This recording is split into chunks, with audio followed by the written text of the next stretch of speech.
కమ్మరి కొమ్మరి జాగలి మంగలి ఎరకలి మాల మాదిగ వడ్డెర బలిజ లంబాడ కోయ ముదిరాజ పెరిక మేరు కాపు వైశ్య యాదవ నేత గీతా కార్మిక కర్షక బడుగు బలహీన వర్గాల బిడ్డల చేతులకు ఈ రాజకీయ అవకాశాన్ని తీసుకొచ్చినటువంటి చరిత్ర తెలుగుదేశం పార్టీదని ఈ సందర్భంగా గుర్తు చేస్తున్నా. అందుకనే స్వర్గీయ నందమూరి తారక రామారావు గారు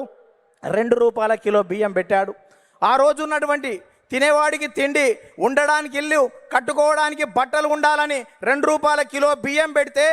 30 సంవత్సరాల క్రితం 40 సంవత్సరాల క్రితం తెలుగుదేశం పార్టీ పెడితే ఈ దేశంలో ఆహారత భద్రత చట్టం మనం పెట్టిన దానికి 20 సంవత్సరాల తర్వాత ఆహారత భద్రత చట్టం వచ్చింది. అంటే తెలుగుదేశం పార్టీ ఒక నిర్ణయం చేస్తే ఈ దేశం వివిధ రాష్ట్రాలు 20 సంవత్సరాల తర్వాత ముందు చూపుతోటి చేస్తున్నటువంటి పరిస్థితి ఉంది. మనం మహిళలకు ఆస్తి హక్కు 30 సంవత్సరాల క్రితం ఇస్తే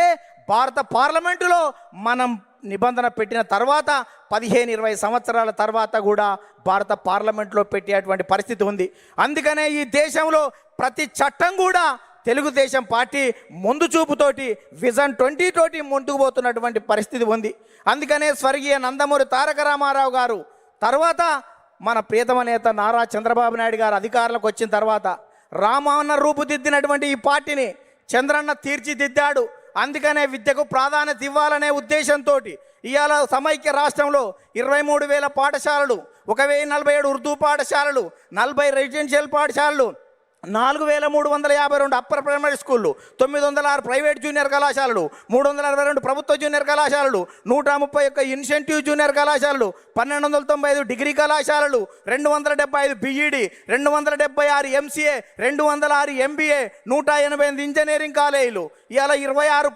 మెడికల్ కాలేజీలు, 24 ఫిజియోథెరపీ కాలేజీలు ఏర్పాటు చేసి, 31 నర్సింగ్ కాలేజీలు ఏర్పాటు చేసి, 31 ఫార్మసీ కాలేజీలు ఏర్పాటు చేసి, ఇవాళ 1,60,000 టీచర్ పోస్టు భర్తీలు చేసి, 60,000 విద్యా వాలంటీర్ల నియామకం చేసి, కిలోమీటర్కి ఒక ప్రాథమిక పాఠశాల, 3 కిలోమీటర్లకు ఒక ఉన్నత పాఠశాల, మండలానికి ఒక జూనియర్ కళాశాల, రెవెన్యూ డివిజన్కి ఒక ఇంజనీరింగ్ కళాశాల, జిల్లాకు ఒక మెడికల్ కాలేజీ ఏర్పాటు చేసి 17% అక్షర శాతాన్ని పెంచి ప్రపంచవ్యాప్తంగా వస్తున్నటువంటి అవకాశాలని పునికి పుచ్చుకొని వెతికి పట్టుకునే దమ్మును, ధైర్యాన్ని, చైతన్యాన్ని స్ఫూర్తి ఇచ్చినటువంటి చరిత్ర